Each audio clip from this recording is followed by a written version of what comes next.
नमस्कार मित्रांनो, आमच्या ब्लॉग मध्ये तुमचं परत एकदा स्वागत आहे. सो फायनली हा व्हिडिओ आम्ही ट्राय करणार आहे एकदम इन्फॉर्मेटिव्ह शॉर्ट सिम्पल ठेवायला. सो काही टाइम वेस्ट न करता तुम्हाला आम्ही सांगतो. तर या आम्हाला भरपूर सारे कॉमेंट्स येत होते अबाउट इन्व्हेस्टमेंट्स आणि तुम्ही घर कसं बाय केलं या सगळ्यांवरती. सो आम्ही विचार केला की फायनली हे आपण शेअर करूया.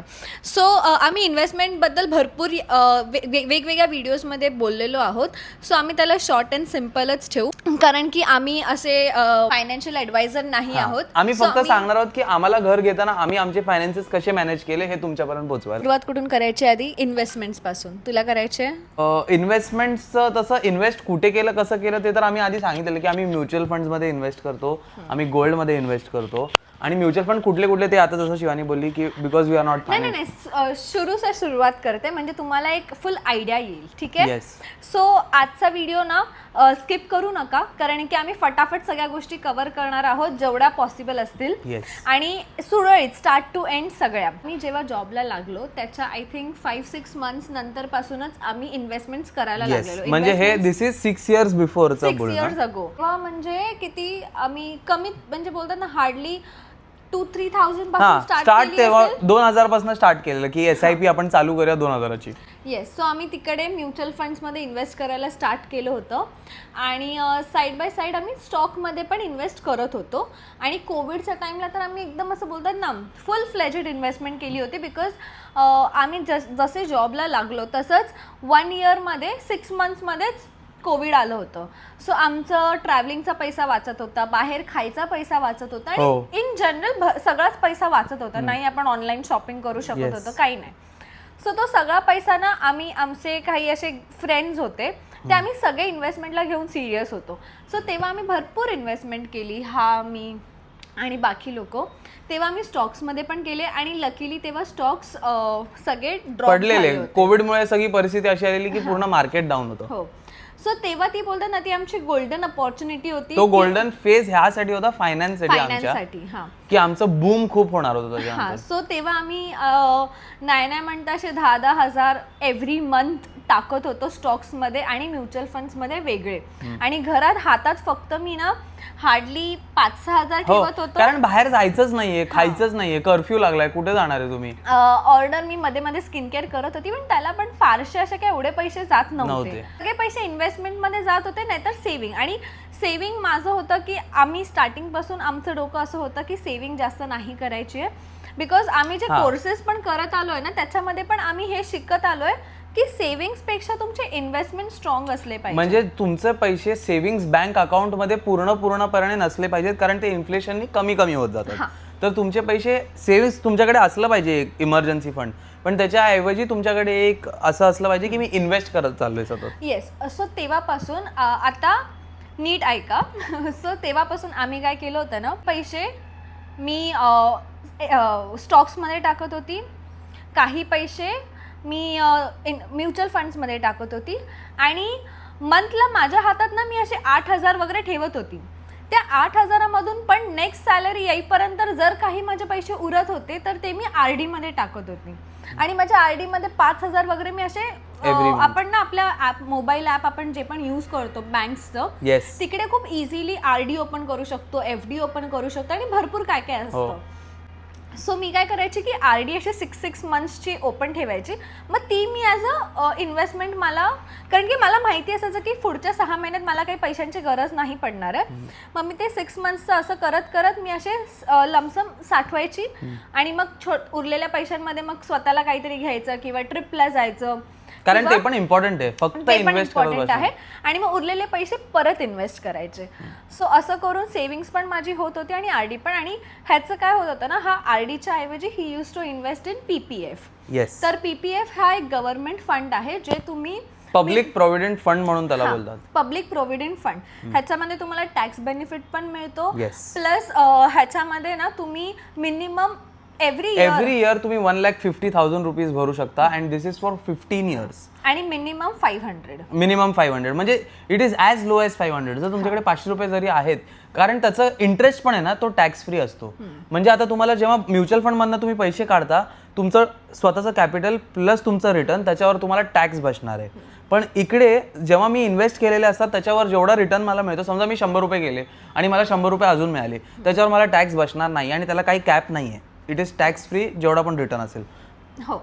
सो ह्यानी ते चालू केलं होतं. सो मी जर मार्केटमध्ये खेळत होती तर हा गव्हर्नमेंट फंड्समध्ये करत होता, म्हणजे ते बॅलन्स असेल.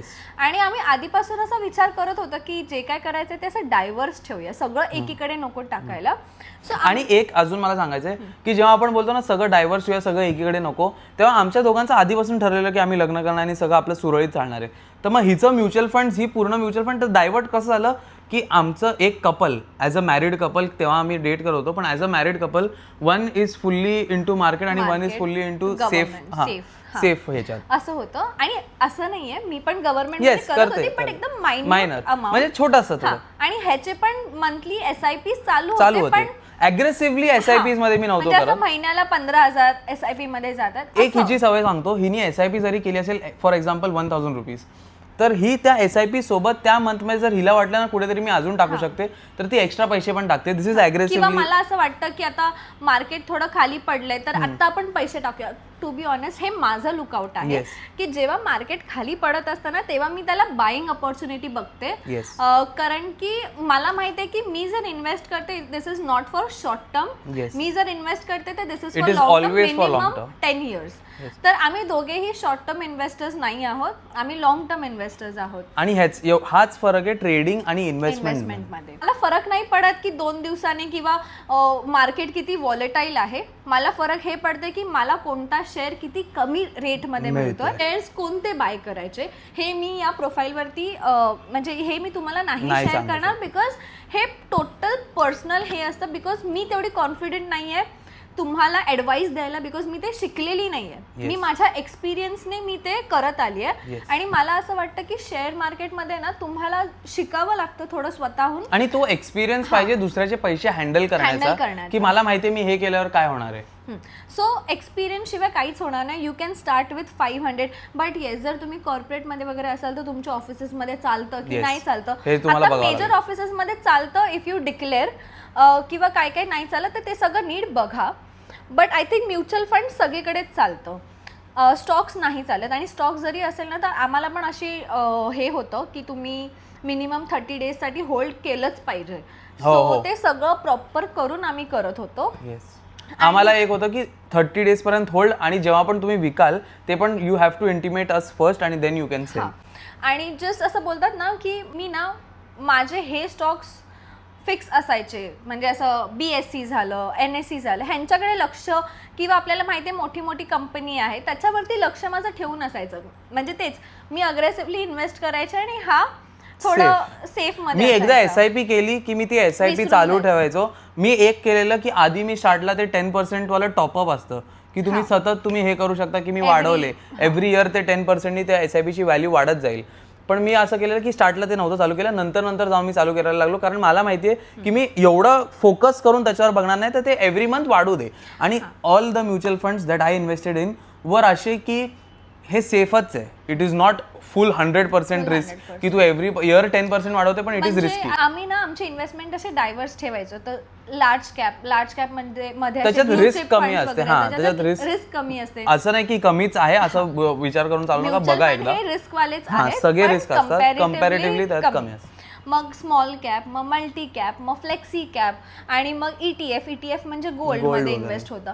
सो असे डायव्हर्स करून ठेवलेले, म्हणजे सगळेच पैसे स्मॉल कॅप मध्ये नाही, सगळेच पैसे लार्ज, म्हणजे टोटल रिस्क नाही. पण एक अजून आहे, जेव्हा तुमचं एज कमी असतं, जेव्हा तुमची इन्व्हेस्टमेंट पॉवर इज ओके आणि मी करतोय, मला टाइमली पैसे येतात, तेव्हा तुम्ही रिस्क घेऊ शकता असं मला वाटतं. Because it is the time Wien you can risk आणि यू असं घचकन येतं. आणि मग नंतर जेव्हा तुम्ही तुमच्या लेट 30s लेट 40s मध्ये जेव्हा असतात तेव्हा तुम्हाला एकदम आरामाचं असतं, जे माझं स्टार्टपासूनच असतं. आणि कसं आहे माहिती आहे, जेव्हा तुम्ही स्टार्टच्या एज पासून चालू करताना मग भलेही 500 रुपयापासून सुरुवात करा किंवा 2000, तुम्हाला हॅबिट लागते आणि ती जास्त इम्पॉर्टंट आहे. येस. कधी कधी काय होतं ना, मी आता बघते एका पॉइंटला यशला माझ्याहून जास्त पगार होता, हो. पण काय व्हायचं ना की त्याच्याकडे पगार आहे पण त्याला हॅबिट नव्हती इन्व्हेस्टमेंटची, आणि माझ्याकडे कमी आहे बिकॉज मला अजून पण माझे कमिटमेंट्स होते, हो. मला पगार कमी पडत होता पण मला हॅबिट होती इन्व्हेस्टमेंटची.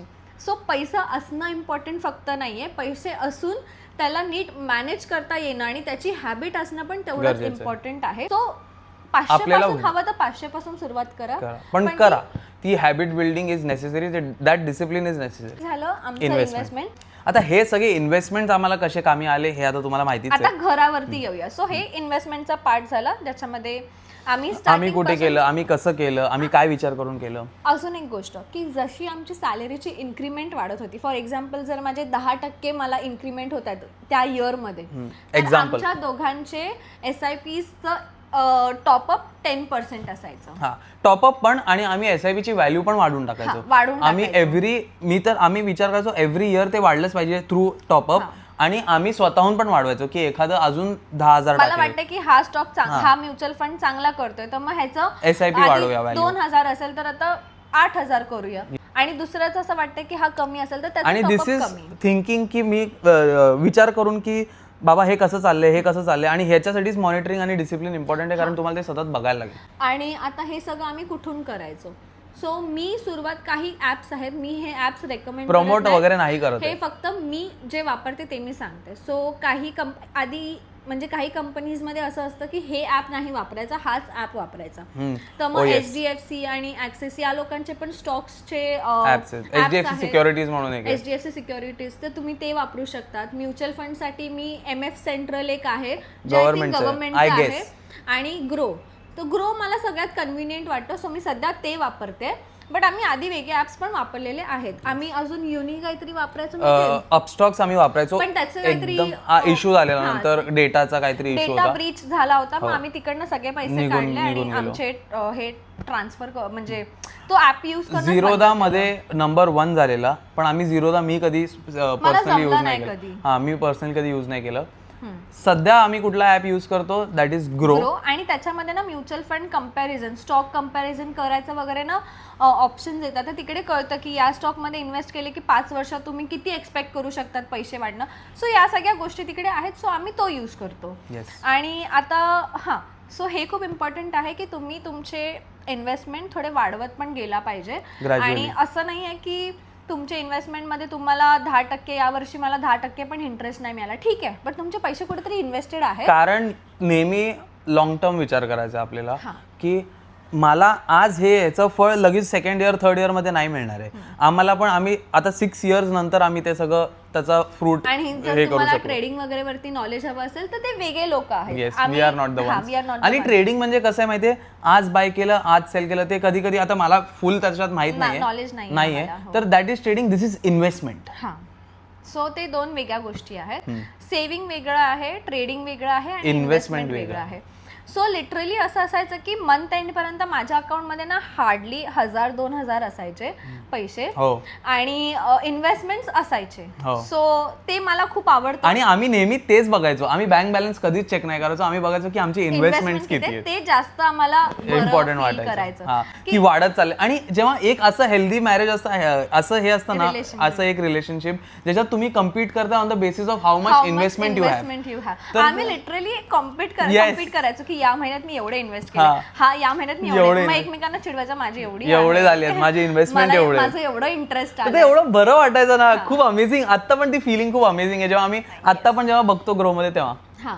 तर ते सगळं झालं. त्याच्यानंतर PPFचं कसं आहे ना की जर तुम्ही 1,50,000 टाकताय तर 15 वर्षांनी तुम्हाला मिळतात फ्लॅट 40 lakhs. जर तुम्ही 1,50,000 टाकताय, जर 1 वर्ष तुम्हाला नाही जमलं तर तुम्ही 500 रुपये पण टाकू शकतात, just to keep that account active. आणि कधी तुम्हाला वाटतंय 50,000च आहेत, मग तुम्ही 50,000 टाकू शकता. नेसेसरी नाही की 1,50,000च टाकायचे. 500 to 1,50,000 तुम्ही एव्हरी इयर टाकू शकता. आणि एक आहे, माझी 15 वर्ष समजा पूर्ण झाली आणि मला पाहिजे की मला अजून 5 वर्षासाठी पाहिजे, तर परत 5 इयर्सचं एक्सटेंड. आणि फायदा तोच की माझ्या इंटरेस्टला आणि माझ्या कॅपिटलला there is no tax on returns. So आता हे कसं मदत करतं तुम्हाला मी सांगते. तर आता मी घरवरती येतो. सॉरी, इन्व्हेस्टमेंटचा थोडा मोठा झाला पार्ट. तर आता घरावरती येतो. तर घर आम्ही जेव्हा घेतलं, आता जसं तुम्हाला बरेच लोकांना जर माहिती नसेल तर आता ज्या आम्ही घरी राहतोय हे आमच्या स्वतःचं घर आहे, Yes. विच वॉज त्याच्यावर लोन नाहीये, काहीच नाही. माझ्या मम्मी पप्पांनी हे घर घेतलं होतं आणि त्यांच्यानंतर आता हे आमचं म्हणजे आम्ही रेंटवरती नाही राहत. आम्हाला रेंटचं एक्सपेन्स नव्हता. हा, सो इथे राहतो आणि हे आता घर आम्हाला ॲज अ कॉन्टेंट क्रिएटर्स आणि ॲज अ कपल आम्हाला छोटं पडत होतं, बिकॉज कॉन्टेंट क्रिएशनचं भरपूर सामान येतं, बॉक्सेस मोठे मोठे असतात, मग भरपूर कपडे असतात आणि घरचं पण सामान आपलं असतं, तर ते खूप असं मिक्स सगळं एकत्र होऊन जातं. तुमची लिव्हिंग स्पेस आणि तुमची आता content creation is our job, म्हणून आम्हाला ते सगळं त्याला तेवढं लक्ष द्यायचं आणि त्यासाठी भरपूर गोष्टी आहेत. आता मी शूट करतो त्यासाठी ट्रायपॉड आहे, भरपूर गोष्टी आहेत, लाईट्स आहेत, ते सगळं ठेवण्यासाठी प्रोडक्शन पण वाढवायला आम्हाला स्पेस मोठी करावी लागेल आणि म्हणून आम्ही विचार केला की आपण आधी आमचा विचार होता की स्टुडिओ घेऊया, पण आणि हे आम्ही आधी रेंट करायचं, पण जेवढं आम्ही बघतोय की आम्हाला घरातून मम्मीच्या घरी पण जायला ना वेळ नव्हता मिळत. असं वाटत असेल की खूप म्हणजे एवढा कसा नाही वेळ मिळू शकत की 5 मिनिटाला तुम्ही जाऊ शकत नाही. पण ते कसं ना, एनर्जी लेवल लो असते, कधी कधी आपण वर्कआउट करून आलो, मग ब्रँड्स अचानक कॉल, कोणतरी वरतून प्रेशर देते, सो भरपूर अशा गोष्टी असतात. सॉरी, आमचं हे इंटरप्ट झालं. तर मी हे बोलत होते की ते एनर्जी लेवल्स मध्ये वगैरे पण थोडंसं वर खाली व्हायचं, त्याच्यामुळे नाही व्हायचं, म्हणून आम्ही विचार केला की आपण एक मोठी स्पेसेस घेऊया. आणि आम्ही आधीच्या व्हिडिओमध्ये कव्हर केले की आधी रेंट घ्यायचा विचार होता आणि मग रेंट मध्ये कसं आम्ही चेंज करून आम्ही बाय केलं. सो आता बाय केलं तर कसं केलं? सो सर्वात पहिले तर आम्ही मेजर इन्व्हेस्टमेंट्स काढले आमच्या म्युच्युअल फंड्समधून डाऊन पेमेंट करायला, बिकॉज मोठं घर आहे तर जास्त पैसे आहेत आणि त्याचं डाऊन पेमेंट पण जास्त आहे. सो डाऊन पेमेंट अख्खी आम्ही स्वतःचे इन्व्हेस्टमेंट दोघांचे काढून केली. आणि ते इन्व्हेस्टमेंट ॲक्च्युअलमध्ये आमची होती आधीपासूनच 6 वर्षापासून, when we were working as a corporate employee. पण जेव्हा आम्ही हे करायला लागलो कॉन्टेंट क्रिएशन्स, तर सॅलरीच्या कम्पॅरिझनमध्ये कॉन्टेंट क्रिएशनमध्ये ऑफकोर्स आम्ही जास्त अर्न करत होतो, सो आमचे इन्व्हेस्टमेंट पण जास्त होते. सो त्या 1 इयरमध्ये आमचे इतके पैसे साठले होते, म्हणजे त्या 6 वर्षाचे पकडून आणि कॉन्टेंट क्रिएशनचे, की आम्ही दोघं मिळून डाऊन पेमेंट करू शकतो. सो आम्ही थोडेसे मायन्यूट पैसे, बिकॉज आता आम्ही इन्व्हेस्टमेंट केलंय बिकॉज फॉर समथिंग लाईक दिस. आता आम्ही इन्व्हेस्टमेंट नाही काढणार तर कधी काढणार? सो म्हणून आम्ही आमची इन्व्हेस्टमेंट काढून डाऊन पेमेंट्स केली आणि इमर्जन्सी फंड म्हणून आम्ही स्वतःला 0 नाही केलं. काही इन्व्हेस्टमेंट आहे जी ह्याच्या पेरेंट्सची आहे, ज्याला आम्ही हात नाही लावला घरासाठी. आम्ही नेहमीच हा विचार केला की ह्याला आपण ॲज अ इमर्जन्सी फंडच ट्रीट करायचं, बिकॉज सगळ्या कपल्समध्ये किंवा सगळ्या फॅमिलीमध्ये इमर्जन्सी फंड असलाच पाहिजे की कधी गरज पडली की लगेच पैसा आला पाहिजे. ते मी असं प्रेफर करतो की that should be in a safe investment वाला ह्याच्यात, गव्हर्नमेंट, की ते असं नाही की मार्केट गेलं आणि माझ्या इन्व्हेस्टमेंटचा गॉन, आणि असं नाही की त्याच्यावरती पैसे डबल होतात. सेफ ग्रॅज्युअली इन्क्रीज, म्हणजे 7%, 8%वरती ते वर्षानुवर्ष तिकडे तसेच राहतात. सो हे आम्ही ठेवलेले आहेत. सो असं नाही की आम्ही अगदीच 0 आम्ही नाहीच करू शकत, आणि आम्ही त्याच हिशोबाने डाऊन पेमेंट पण विचार केलेला की आम्ही एवढंच डाऊन पेमेंट करू शकतो, आम्ही एवढेच इन्व्हेस्टमेंट काढू शकतो. असं नाही की आमची म्युच्युअल फंड आम्ही 0 केली. लग्न वगैरे पण आम्ही मध्यंतरी केलं, ते पण आम्ही त्याच्यात आम्हाला थोडे काढायला लागले, स्वतःच्या पैशामध्ये केलं, त्याच्यात पण आम्ही थोडेफार म्युच्युअल फंड्स काढले. आणि लकीली तेव्हा असं झालं ना की आमचा जॉब स्विच झालेला, तो सॅलरी वाढलेली, आमचे बोनस हा आमच्या इन्व्हेस्टमेंटसाठी, लग्नासाठी खूप मेजर रोल पे करायचा. आणि बोनस चांगला येत होता आम्हाला की आम्ही करू, म्हणजे बराच खर्च होऊन जाईल त्यात. आणि दोघं मिळून, आणि आमचं लग्न असं काही ग्रँड नव्हतं, नॉर्मल 6-7 लाखामध्ये आमचं अख्खं लग्न झालं होतं, कपडे मिळून. फक्त सोन्याचे वेगळे, कारण ते सोनं तर लागतंच. It is an gold.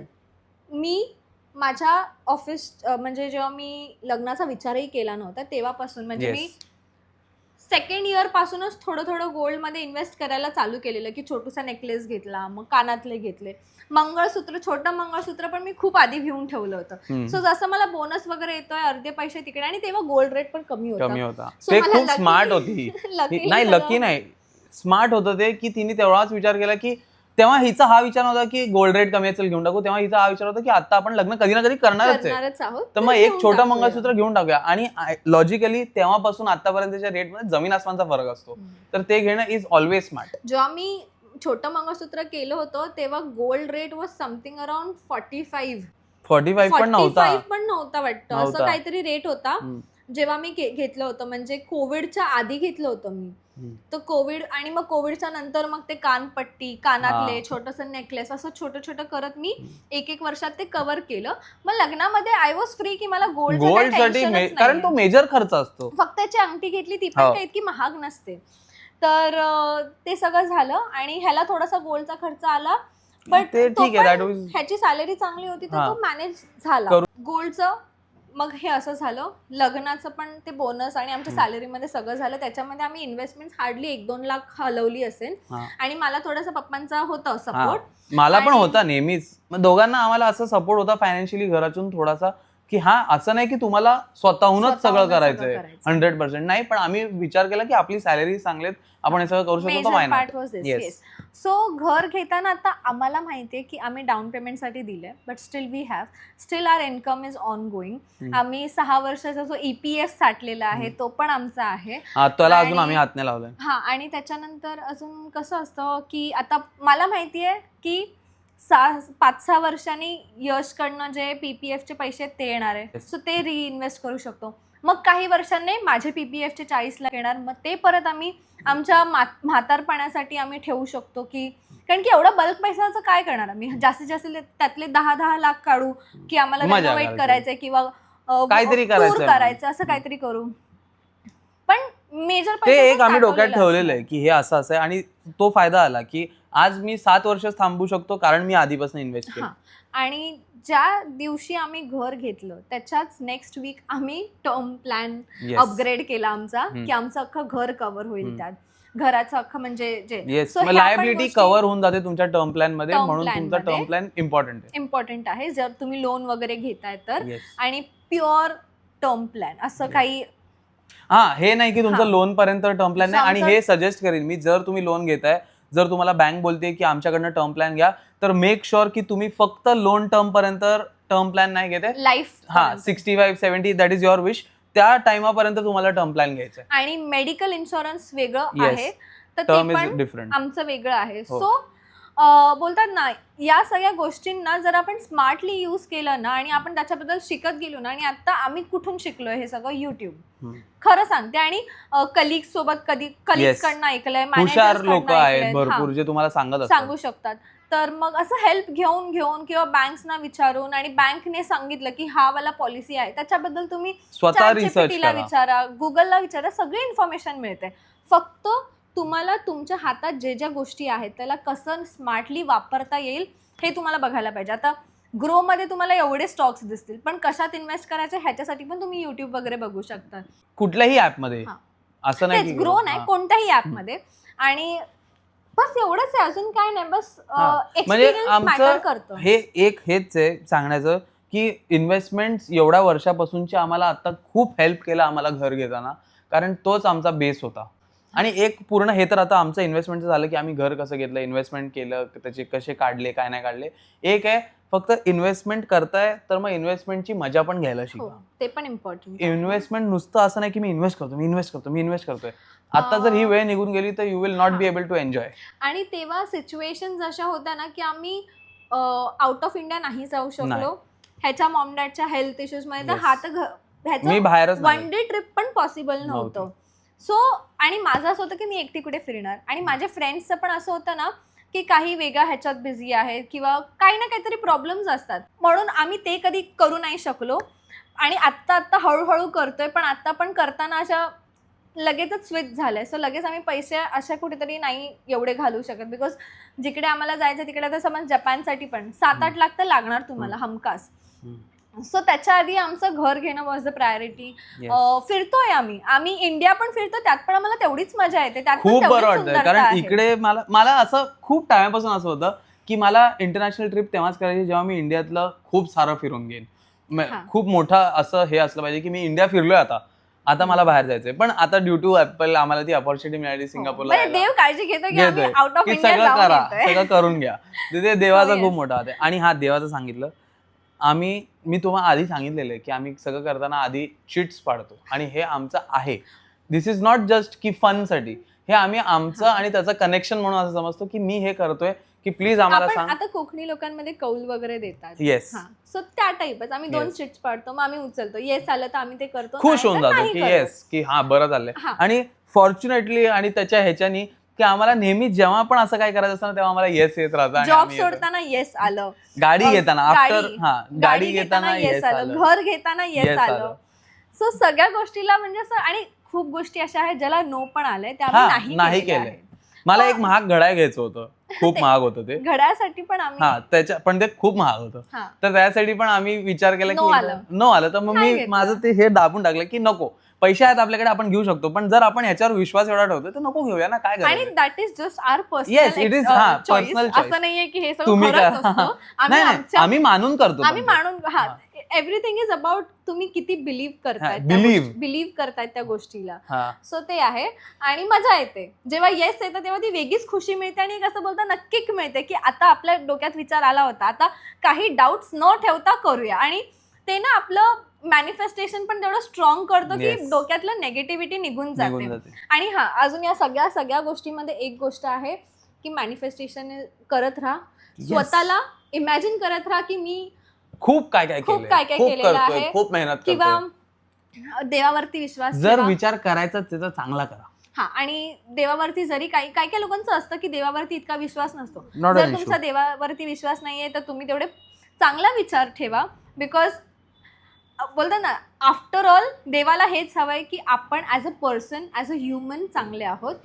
मग तुम्ही त्याच्यावर देवावरती विश्वास ठेवा किंवा नका ठेवू. तुम्हाला माहितीये तुम्ही जर चांगले आहात, तुमचं सगळं चांगलं झालंय तर चांगलंच होईल आणि जे होईल ते चांगल्यासाठी होईल. आणि अजून एक मला फक्त हे सगळ्याच्या आधीच मला हे बोलायचं होतं की घर घेताना पण फक्त घराची प्राइस हा एक कॉस्ट नसतो जे तुम्हाला बेअर करायला लागतो. त्याचा मेंटेनन्स, त्याचं लाईट बिल, त्याचं प्रॉपर्टी टॅक्स, हे सगळं विचार करून घर घ्यायला लागतो. आम्ही सगळे असे विचार करून मेंटेनन्सचे कॉस्ट, कारण खूप जागा अशा होत्या ज्याचं मेंटेनन्स कॉस्टच एवढं होतं की आम्ही EMI भरू शकतो. आम्ही विचार केला की ह्याच्याऐवजी तर ते सगळं पण आहे, ते सगळं विचार करून तुम्ही हे करा. आणि हीच होती आमची व्हिडिओ. इन्व्हेस्टमेंट आम्ही कसे केले, व्यतिरिक्त आम्ही काही सेपरेट इन्व्हेस्टमेंट केलं नाही. आणि घर घेताना सीए ची आम्ही भरपूर मदत घेतली. खूप इम्पॉर्टंट होता तो, कारण की मोठं घर घेताना वगैरे आपल्याला घ्यावी लागते, थोडंसं आपले फंड्स वगैरे ते मॅनेज करतात, सो त्यांना बेटर आयडिया असते. सो ते पण एक आहे, but that is a later part. आधी आम्ही इन्व्हेस्टमेंट केलं होतं आणि बोलतात ना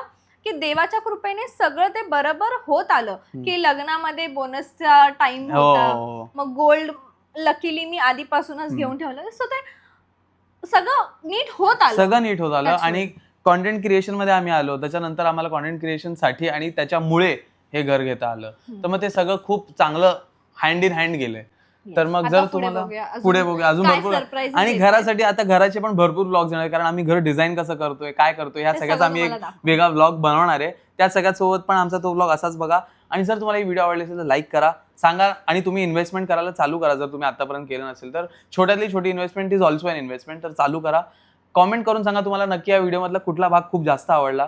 सबस्क्राईब केलं नसेल गाईज तर सबस्क्राईब करा. परत भेटूया पुढच्या आणि सॉरी तुम्हाला हा फन ब्लॉग नसेल, पण पण दिस वॉज इन्फॉर्मेशन इम्पॉर्टंट. आम्हाला आवडेल की आमच्यामुळे जर कोणी जरी स्टार्ट केलं ना तरी आम्हाला चांगलं वाटेल. म्हणून फन सोबत कधी कधी इन्फॉर्मेशन, कारण वेल्दी असताना फन करणं जास्त इझी आहे. तर मग भेटूया पुढच्या ब्लॉग मध्ये. बाय. आणि गाईज या सगळ्यामध्ये अभ्यास खूप इम्पॉर्टंट आहे. येस, अभ्यासाशिवाय काही नाही. Knowledge is must.